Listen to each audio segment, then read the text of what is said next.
So let's have a conversation. Let's talk a little bit about where I've been, what I've been doing. As some of you know, I work in the film business, and every now and then I get called away to do these little specialty moments with actors that I resemble. So you'll always see my hair growing out or shaved or in different configurations because I'm usually matching someone else. I don't know what my particular look would be because I don't get a chance to stay in a look long enough to fall in love with it. So that explains the different facial hairs that you're going to see. I'm pretty bald, so I'm always going to be bald. Anyway, while I'm working like that, I have time to observe life. But I don't want to be absent from you, so I post some of my greatest hits, so to speak, and try to keep things moving. You might see some old memes from the past, but I will update the wording to be applicable to now. Which brings me to my point. I don't have a lot of time, a lot of free time on my hands to just kind of hang out like I used to, or even watch television like I like to do. So people have to be very clear with me. They have to come with an agenda. They have to tell me what they need. They have to not play 20 questions with me. I don't have time. I wish I did to, caress a story out of you, to let you pace yourself. It's just not my life now. So I want to talk about myself as a template, but give you a little bit of advice because I work with a lot of really famous people, people that you would know as famous, whatever. And they're busy and they have money and they have very little time to spend on hearing a long story about how you first met them and how, they affected your life in some way. And I know it means everything to you when you meet these actors or singers and you want to tell them your life story, but you just don't have time for that. So I want everyone this week to practice. What would you say to Oprah Winfrey if you had 5 minutes with her? What would you say to Bill Gates? What would you say to Tony Robbins? In my case, this work I'm doing right now, what would you say to Lawrence Fishburne? I know The Matrix meant a lot to a lot of people, but that was a long time ago for him. Are you going to talk about that, or are you going to talk about Blackish? These are things that you need to kind of pre-plan before you sit down with someone or you get a quick millisecond with them. 9 times out of 10, I know whatever you say is not going to change your world. You have to come to grips with that. It may be life altering for you, but it won't be for them. They meet people all day, every day, all day long. So you want to stand out, but you probably won't stand out.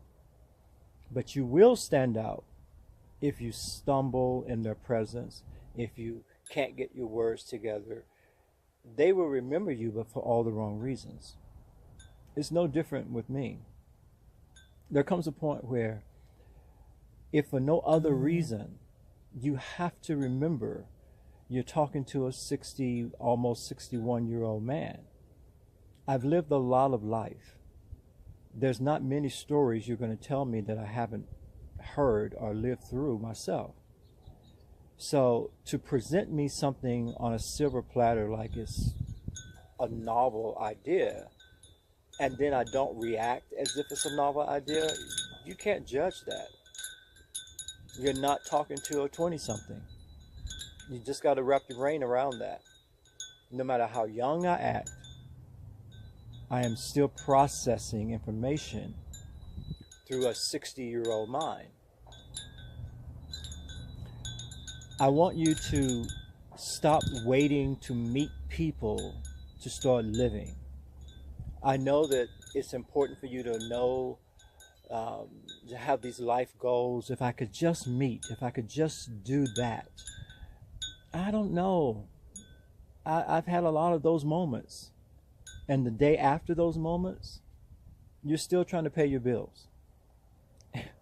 You still got to deal with what are you going to eat today. I mean, there comes a point where we make things bigger than they really are.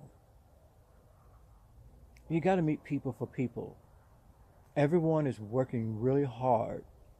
And here's a tidbit. Think about this. For all those famous people that you want to meet, you only know them in the context of their working. Every time you've seen them, they've been working. It's no wonder they have the success they have.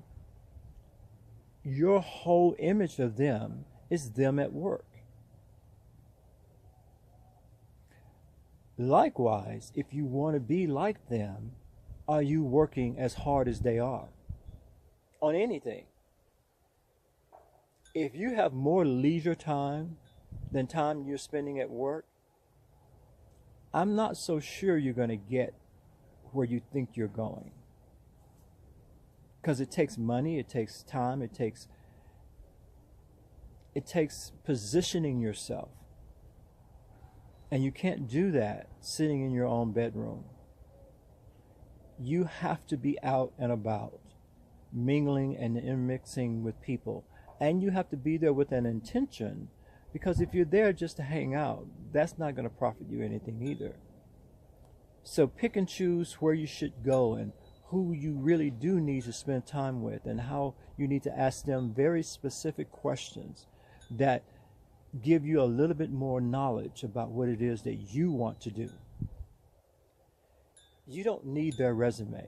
Their resume is already out there. To talk to them about that old clip and what the movie was and how they said this or said that, that's conversation for a dinner party, but that's not the question you want to ask that person who's busy. You want to come to them with a problem that you need to excuse me. You want to come to them with a problem that you need solving.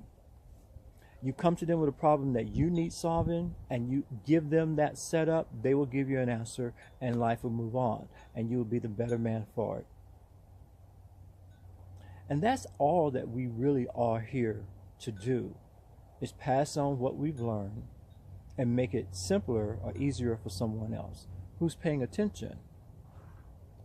So don't waste any more time idolizing people who are just doing hard work. It's really the one thing I want to impart to everyone who thinks, if I can just get over there, if I can just make it over there, if I can just meet him or her. All you want to be doing is working hard.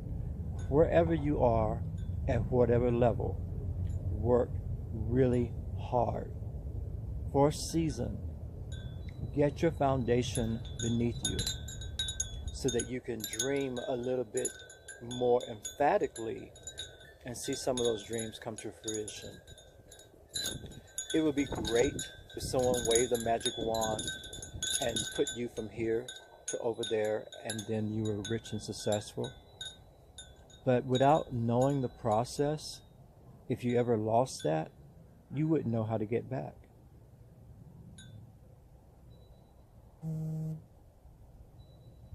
This has been a little Eden wisdom, I guess, for mind and soul.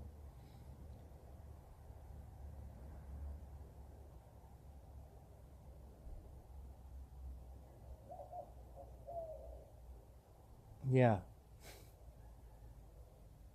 I guess that's all I need to say in this sitting. Okay. Peace.